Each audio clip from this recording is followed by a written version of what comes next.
Right, so taking a break from a very serious discussion this morning, we are back in the saddle with who? Mary Rolfe in the kitchen. Welcome back. Thank you. Haven't seen you for, I don't know, it felt like ages. A little age. Hey, a little age. Okay, let's not go that far. But it's been a couple of months for me, like at least. Yeah. It has. Welcome back. Welcome back. Thank you. And yeah, looking forward to what you're going to be sharing with us. Chickpeas, and that's our hero that we're doing. And you mentioned there's some other crazy things that's going to be happening. It is. So well, you know what? I've been living with a vegan, actually. Okay. And it kind of makes you think about food in a different way. And so I discovered, by doing a little research, that the water that the chickpeas sit in, the brine, is actually very similar to an egg white. It's called aquafaba. So the stuff aquafaba. It almost feels like you should be out surfing or something, aquafaba. Right? Aquafaba. Right, and it's actually, it's what we use, and you can use it like an egg white. Okay. So we're going to do that. We're going to do that, but let's make these lovely little falafel slider things. I know, because sliders are fun. It's just a little bite. I love tapas. Do you like tapas? Absolutely, I think, like tasting all these little things. Exactly, get a taste of everything. And so instead of doing a really massive, like, falafel burger, we're just going to do little guys. We like that. Yes, we like and that. It's very simple. Chickpeas. Do you make chickpeas? I love chickpeas. It's a big part of my diets. It is, because it's really great protein, right? Well, that's exactly why. And good fiber. And good fiber as well. And good everything else, right? Exactly. I try to get it for my kids, or my kids to eat it as well. Do you ever roast them up for your kids? Because I have never roasted them up at home. We've done it here You've done it with me, actually. I've done it with you a couple of times as well. And it's really fun to do that. So we put the chickpeas, this is the easiest recipe possible. And the greatest thing about it is you can freeze it. You can cook it a little bit, freeze it, and then use it later on. I mean, there's so many wonderful things to do with these little chickpeas. Right, so you just put a little spice in there, and then I put some smoked paprika, cumin, and coriander, all spices.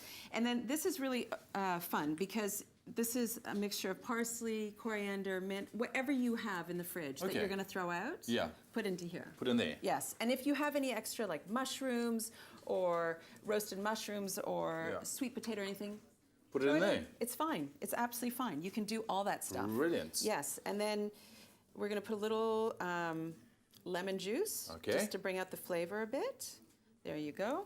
And this is chickpea flour. So this is great if you can't handle flour and stuff. I see. But if you only have flour and you're not gluten intolerant, then just use flour. Do you have to use it, or can you kind of do You can do without it. It just helps to hold it a little bit. To bind it a little bit. But you know what? Yeah.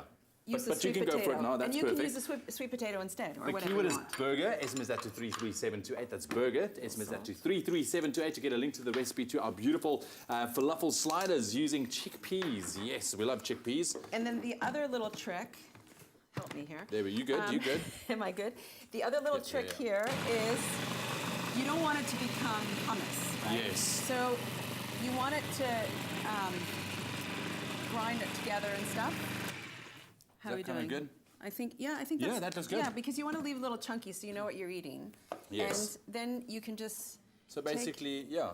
And then you form it into... little patties, which we have here. And this is the thing with the chickpeas. I mean, it's... Look at this. Exactly. It's so easy, right? Very easy. And then you can freeze them like this, or you can cook them up and then freeze them, whichever you want. And well, I can tell you now already, just looking at this recipe, I'm looking forward to the next recipe, but this is what the end kind of product looks like. Do you fry them up a little bit You first? do fry them up a little bit, just a little bit, and then you can actually bake them as well. So we'll put a little oil in here. Okay. And then once it's hot, fry them up, but just a little to give a little brown look to it. Tinge to it, and then you get these little guys, stuff it with some... Stuff it into the pitas, put a little lettuce, tomato, and we're going to make a little sauce coming out.